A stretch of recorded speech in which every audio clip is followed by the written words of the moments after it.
So the child does not have to have a disability determination in order to create a special needs trust. You're listening to the Texas Family Law Insiders Podcast, your source for the latest news and trends in family law in the state of Texas. Now here's your host, Attorney Holly Draper. Today we're excited to welcome Tresi Weeks to the Texas Family Law Insiders Podcast. Tresi is the founder of the Weeks law firm PLLC in Plano, Texas, where she assists clients with estate planning, special needs planning, and special needs trusts. Her special needs practice has grown out of her experiences and her desire to help families with loved ones with special needs. Tresi serves as the president of the Collin County Bar Association and is a past president of the Board of Directors of Disability Rights Texas. She's honored to serve her community by serving on the board of directors of several organizations, including the Dallas Estate Planning Council, the Estate Planning Council of North Texas, and the Coventry Reserve. She also serves on the advisory council of My Possibilities in Plano and the Communities Foundation of Texas. Tresi is a respected authority on special needs trusts and is often called on to give presentations on special needs planning to attorneys, advisors, CPAs, educators, and parents of children with special needs. She's a past president of the Estate Planning and Probate section of the Collin County Bar Association, is a member of the National Academy of Elder Law Attorneys, the Probate Trust and Estate section of the Dallas Bar Association, and the State Bar College. She's been named to D Magazine's Best Lawyers and voted into Super Lawyers in 2019, 2020, and 21. And she was voted Best Attorney by the Plano Star-Courier Reader's Choice Awards in 2016 and 2017. Thank you so much for joining us today. Thank you, Holly. It's a pleasure to be here.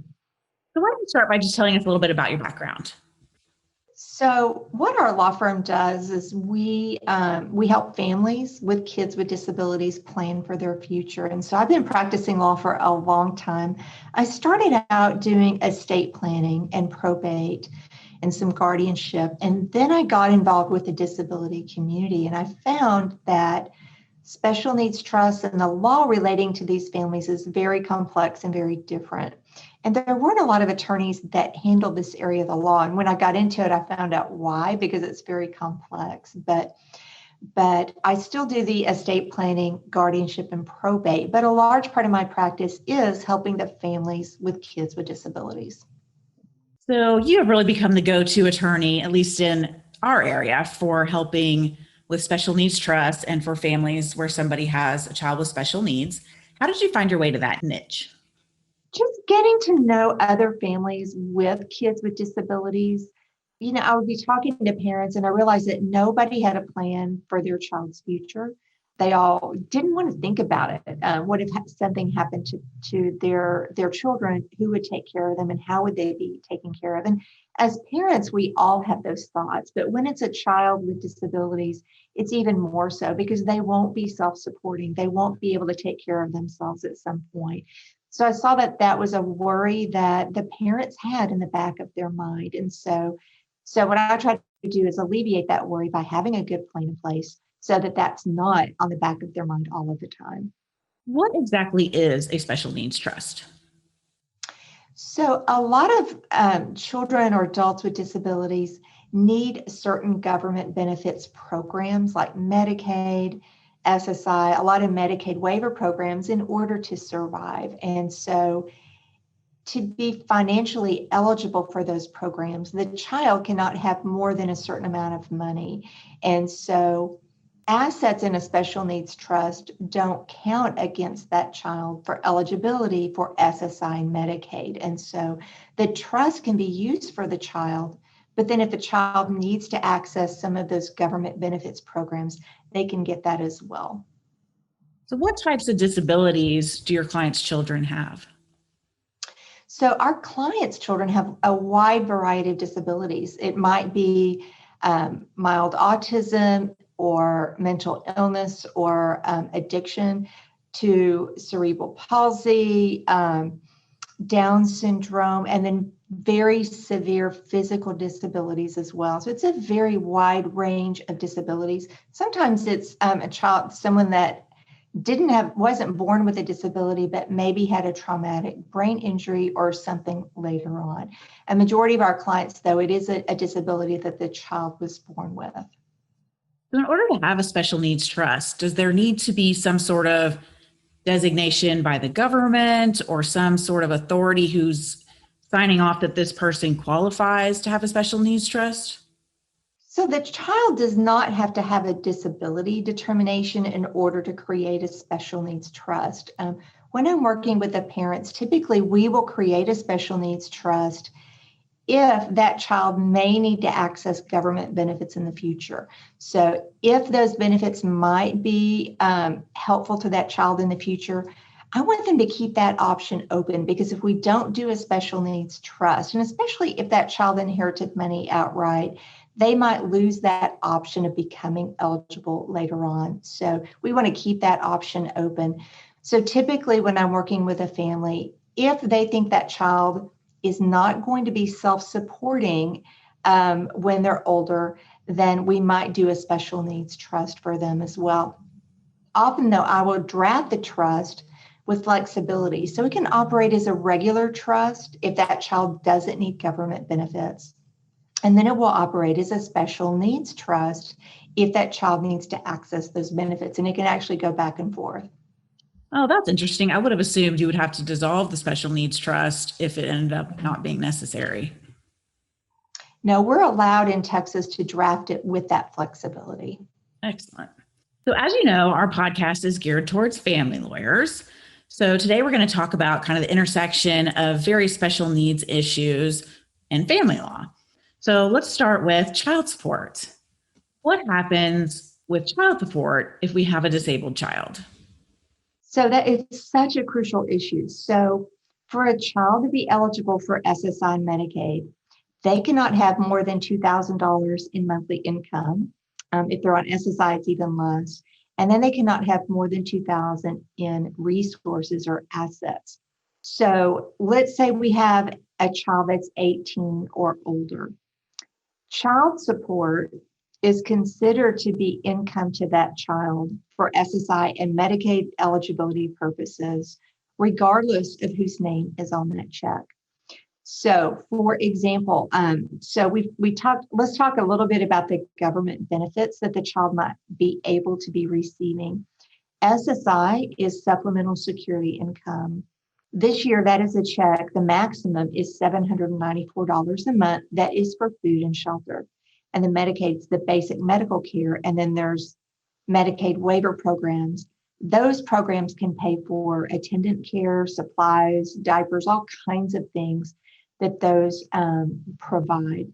So if that child receives income from child support, that will reduce their SSI. In Texas, as long as the child is receiving at least $1 of SSI, they'll automatically get Medicaid. So if that child support is more than $794 a month or more than that child's check, that child will lose not only SSI, but also Medicaid. So I'll give you an example.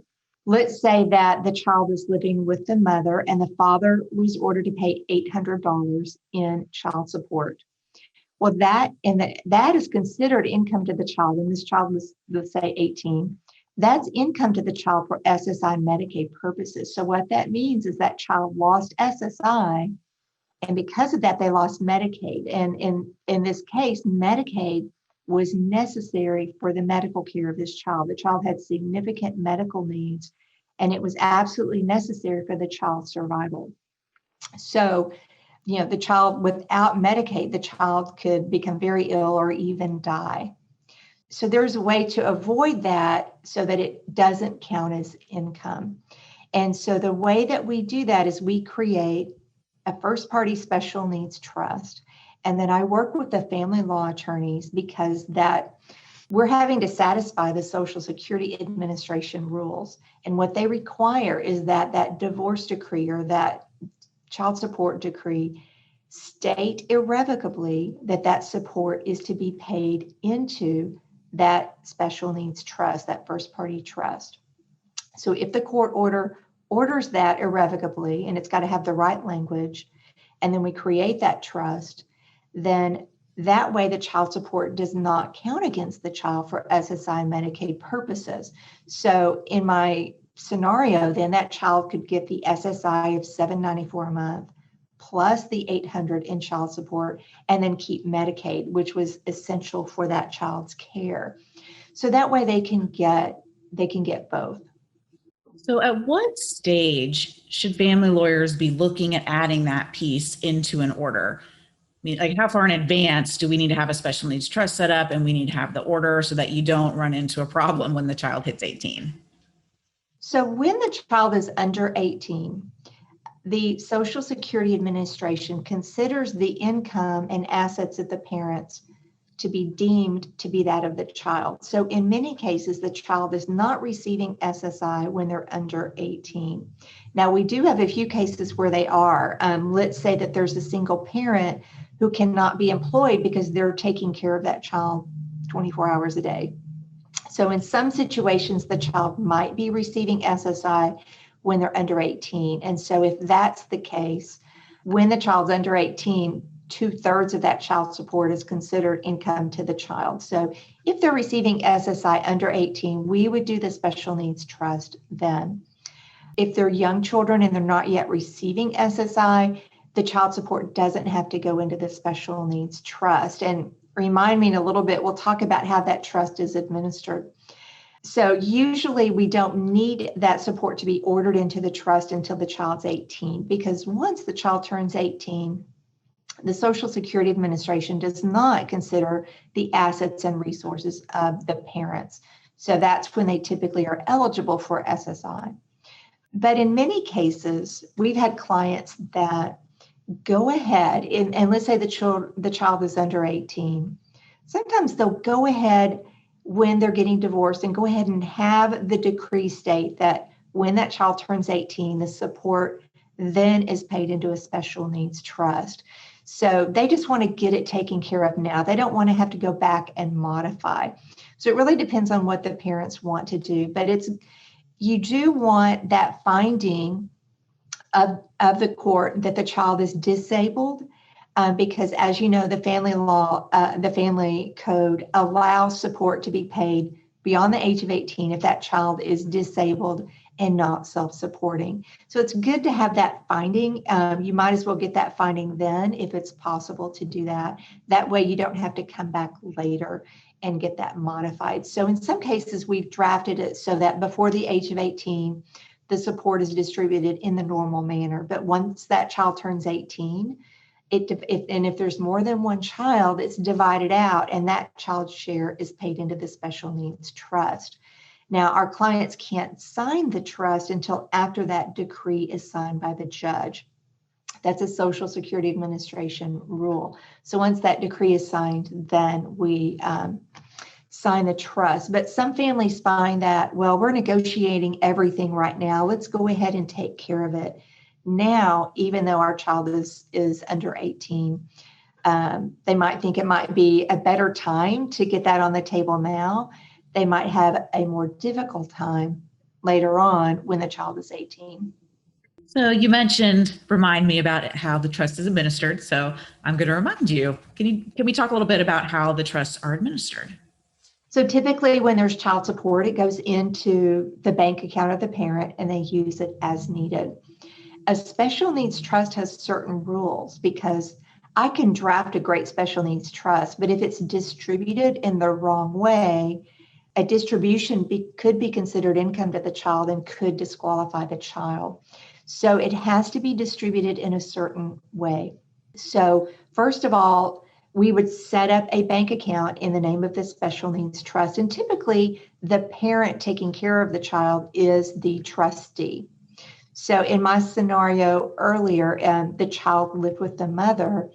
And so the mother would be the trustee. And so we would have the support paid into that special needs trust bank account. It's got to be separate from all other bank accounts.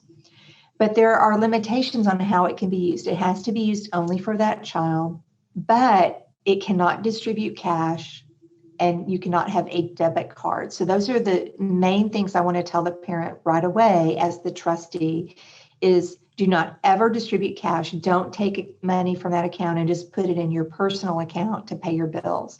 You have to do it in a certain way. Do not get a debit card connected with that account because cash will disqualify the child.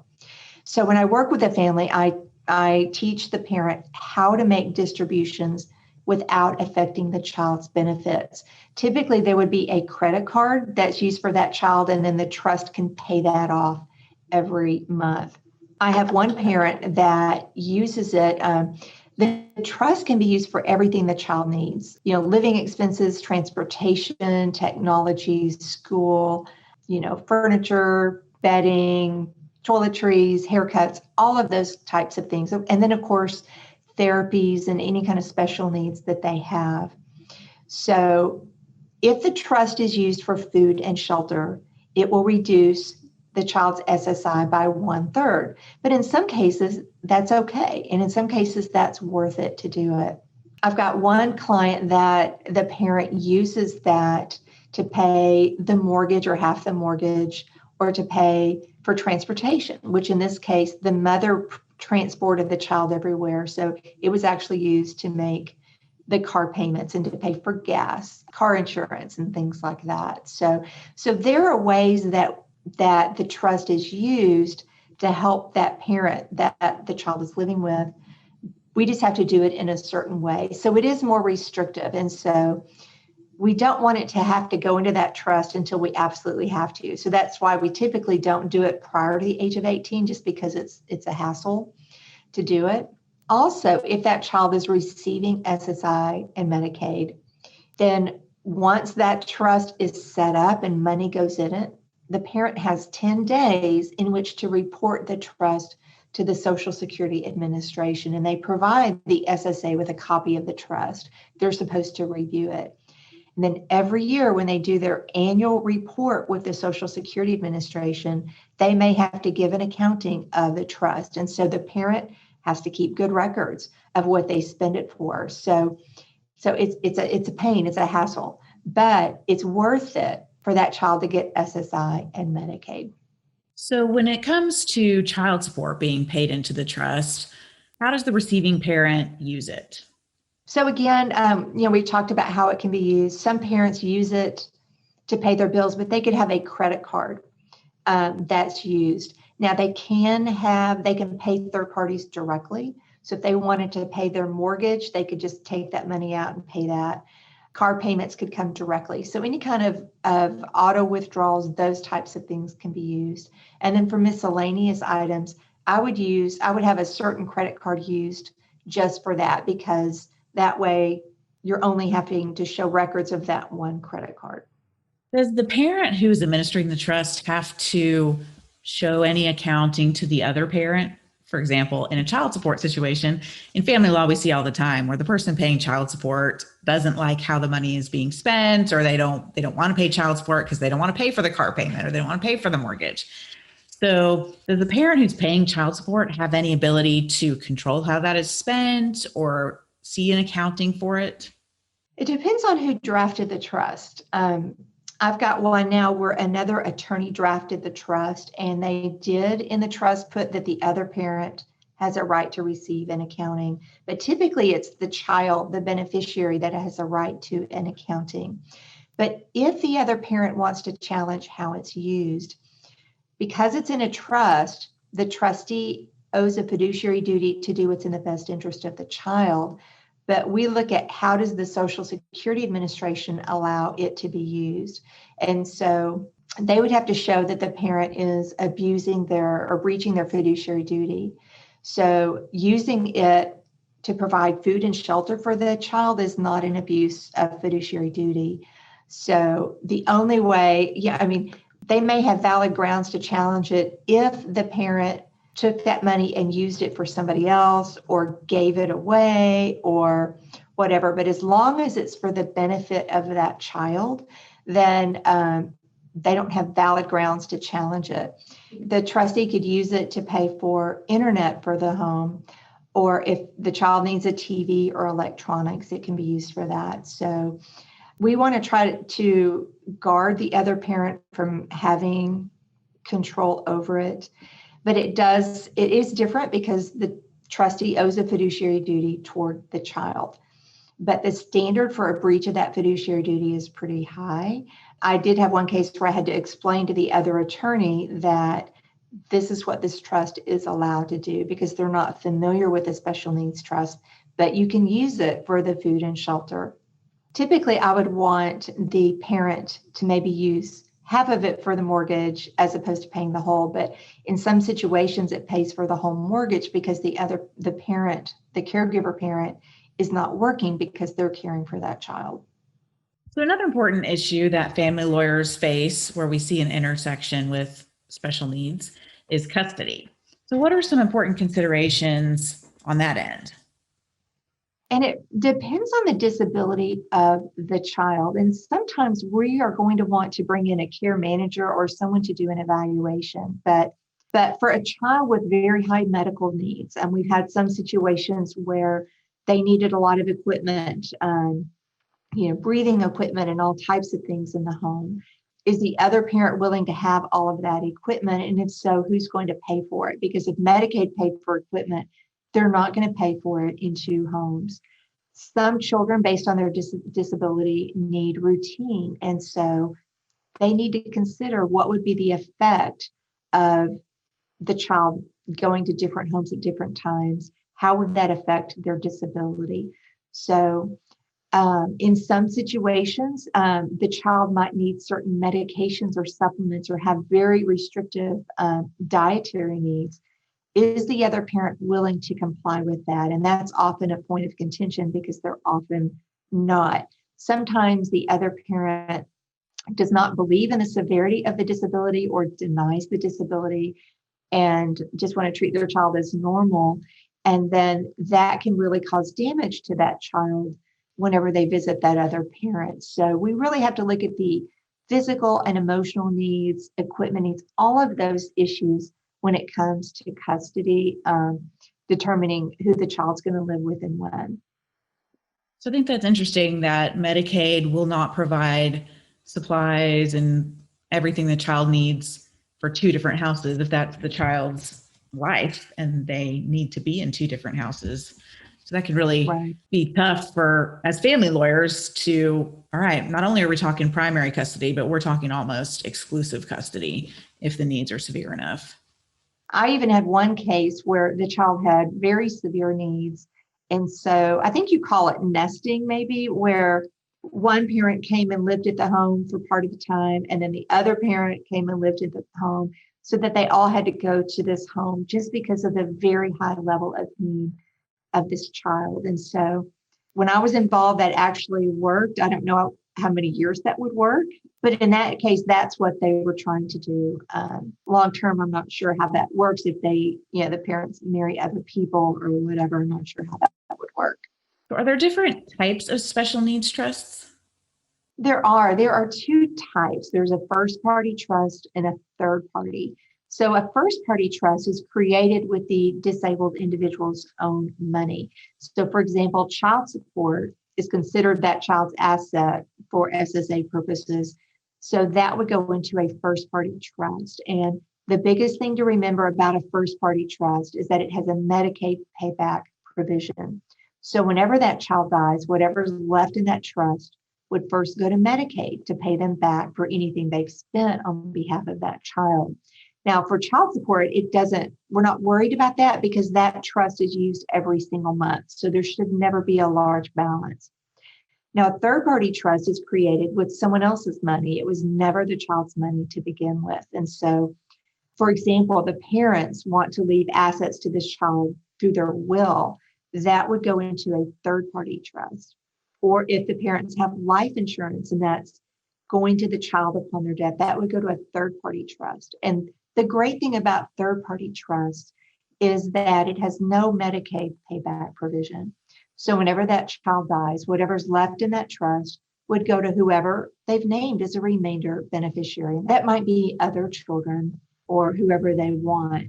And so for some families, we have drafted a first-party special needs trust for child support, and then we do a third-party trust for that parent's estate or life insurance. I've even had some cases where both parents hired me to do the first party trust and then a third party for each of them so that their life insurance and estate would go into it. Now, they, of course, signed waivers to that joint representation. But in some cases, a parent might be ordered to purchase life insurance for the benefit of that special needs child. And if so, that has to go to a third party trust. So we might have two. And life insurance is a great way to fund the future care of that child.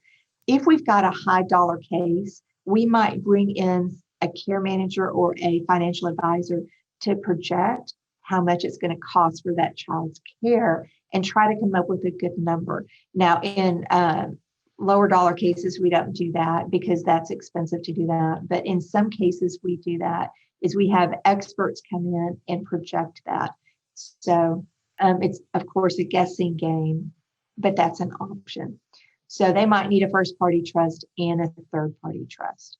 And typically, each parent will do their own third party trust. It won't be a joint because each parent wants to name their own successor trustees, their own remainder beneficiaries. So typically, they have different terms. So would you say typically parents each have their own third party trust? Is that only in the case of divorced parents or parents who aren't together, or do you even see that with parents who are married? Parents who are married just need the one joint third party special needs trust, and then their estates can flow into that one trust. If the parents have created a one joint special needs trust and subsequently get divorced, is that something that can then be split into two? So they can keep that one if they want. But what I have found is the trust is going to have successor trustee named so that if the parents die, somebody else is the trustee and then somebody else. What I found is often if they're getting divorced, they can't agree on who that person is. It might be from this parent's family or this parent's family. So that's a point of contention. So if that changes, they might need separate ones. And then also the remainder beneficiary, who's going to inherit the trust when that child dies. Now, if these parents have other children together and they all agree on who that goes to, that's fine. So I've had some cases where they do agree and everybody's in agreement, but then in some cases they're not. Well, a big part of our practice is doing the estate planning for the parents. And so we do the will for the parents and then that third party trust. So that will goes in there. And then I assist them with the beneficiary changes of their life insurance, their retirement accounts, and things like that, so that we can name that trust as a beneficiary or a contingent beneficiary. So you've mentioned a couple times you've used the term care manager. What exactly is a care manager? There are these are professional companies that typically will have nurses or social workers that will come do an evaluation of the child and determine what the child's needs are, and then determine how are those needs going to be met. What kind of services does that child need? What will government benefits pay? What will not government benefits not pay for? So they're useful, especially in the higher dollar cases, to do these evaluations and help us estimate what that care is going to cost. Now, I'll tell you, in probably a majority of our cases, the clients don't have the money to invest in that right now, but it might be something down the road that they might do. How does life insurance play into special needs planning? When you're trying to, you've got child support that's ordered for a child with special needs, and then if that other parent dies, that support goes away. So it's very helpful, I think, to order that parent to have life insurance paid into a third party trust, especially if this is a child with high needs, a high level of need. So it's very crucial. I've even had a few cases where instead of paying child support, a parent with significant assets has funded a third party trust. Instead of making monthly payments to a first party, they'll just fund a first party trust with a lump sum. And then they might buy life insurance. Of course, then you've got the problem, are they going to pay the premiums and things? And so in some cases, if they have significant assets, they might buy a single premium life insurance policy or a 5-year premium policy to pay into that. And then permanent life insurance is a lot better for these children as opposed to term. A lot of times term insurance is good because at some point that will go away because the child will be an adult and they won't need it. But when we have a child with special needs, the cost of their care is only going to increase. And so permanent life insurance might be a better policy if the parent is insurable. So families that are going through divorce or that are separated have it hard enough, but when you add a disabled child to the mix, it can really be difficult for families. So how can parties work together to make sure a child has the best life possible? Well, first of all, as part of the team, they need to make sure they've got a special needs trust attorney, somebody involved in it who can explain the government benefits. I have found in 100% of the cases I've worked on that the parties don't really understand the government benefits or how that would child support affects it. So it's crucial to have as part of the team an attorney or someone that can educate them on that and work with the family, prepare the special needs trust, the language for the decree. But in all of your cases, of course, you want the parents to keep the best interests of the child in mind. But when we have a special needs child, that's even more critical. And again, it changes the dynamic because we're looking at not only getting the child through college, but their lifetime of care.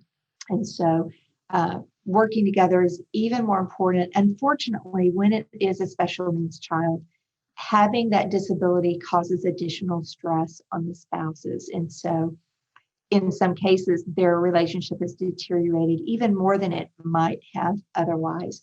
So sometimes it's very difficult to get them to really agree. And again, oftentimes, one of the parents will be saying, no, that child's not really disabled. They don't really have autism or whatever. And that's a problem. And so as a family law attorney, if you've got a client that's saying, that child's not disabled, the other parent is just making it up, that might be a signal to you that might not be correct. So just be aware of that if your client's denying the disability and claiming that the other parent is making too much of it, that it might actually be a disability and the child may need some more evaluation, typically through the school. If they're in the school does evaluations to determine special needs. And so getting those school records might be important to help understand the nature of the disability of the child. Yes, I've certainly seen situations where one parent is requesting, as part of a divorce proceeding, child support beyond the age of 18 due to a disability. And then the parent who is going to be paying child support is saying, no way, they're not going to need that. They're going to be able to go to college. They're going to be able to have a job, all of those things. So is it just left up to the family court judge at that point to decide, yes, there should be ongoing child support, or does how does the special needs trust play into that? Or do you wait for a determination from the family court judge? Well, typically we can get the parties to agree to that language in the decree that the child has a permanent disability. If they cannot agree, then you may have to prove that to the judge and get a judge to find the disability. Now, if it's a minor child, and let's say they've got autism and you're really not sure, what they're going to be like, then in that case, you may have to wait until they're 18. And then at that point, go to the court and say, okay, this child's disabled. They're not going to be able to work. And they might be able to work a little bit, but they're not going to be self-supporting. Oh, that reminds me of a question I did have. So if a child, an adult now who has a special needs trust is able to do some type of work where they are earning an income, does that go into their first party special needs trust, or does it just go into the regular bank account and they can spend it as they choose? How does that work? That would be a separate bank account, and they could spend that any way they want. Now, when the child is working, 50% of their earnings count as income for SSI. So let's say that the child earns $1,000 in wages. $500 of that counts as income against them. And so if they're getting SSI of $794 a month, they would deduct the $500. And so they would only get $294 a month in SSI, again, which is fine because that they still get Medicaid. Now, the Medicaid waiver programs for a lot of parents are more valuable because those waiver programs can actually pay a parent to stay home with the child. They can pay for housing, attendant care, a lot of things. And so it's really those waiver programs that are the most valuable. So as long as the child's not earning, way over $1,000 a month, they will still meet the definition of disability. If they're making way over $1,000 a month, they will not be considered to be disabled by the Social Security Administration. All right. So we're just about out of time, but one of the questions I like to ask all of my guests on the podcast is, what one piece of advice would you give young lawyers? The piece of advice I would give is find an area of practice that you can really learn and become good at, and that you can become passionate about. That makes such a difference. It's not like you don't have to like every case or like every client, but focus your energies on finding something that you can really be passionate about and have a good reason why you're doing that. That makes all the difference. I know not a lot of attorneys get to love what they do, and I'm very blessed that I do get to love what I do. And so I think that's important. And again, not that you're going to find something that every day you're like, oh, this is great, because there will be challenges and difficulties in any area of the law, but also find something that is consistent with your personality. And so when I first got out of law school, I went to Baylor Law School. So I became a trial lawyer, because that's what you do when you come out of Baylor. And it was not a good fit personality wise. And so when I got to estate planning, it was a much better fit. So find what goes with your personality, and then you won't be as unhappy. I'm extremely happy with what I do. I love what I do. I love helping the families with disabilities. That is excellent advice. So where can our listeners learn more about you and your firm? You can go to our website. It's weekslawfirm.com, WEEKS lawfirm.com. And also, Holly, I have a webinar every month on special needs trusts. I have one on guardianship and one on basic estate planning. So if you ever have clients that want to learn about special needs trusts, they can go to my website and sign up for that. It's a free webinar every month. And it's a great way for them to learn the basics of special needs trust and why they need it. And so if you've got a client that's not sure about what it is and what they need, it's a great way for them to learn about it so they can have some basic familiarity with it. Perfect. Well, thank you so much for joining us. We learned a lot today about special needs trusts and a lot of information that we can certainly use as family lawyers. So thank you. You're welcome, Holly. Thank you for having me. The Texas Family Law Insiders podcast is sponsored by the Draper Law Firm. We help people navigate divorce and child custody cases and handle family law appellate matters. For more information, visit our website at www.draperfirm.com.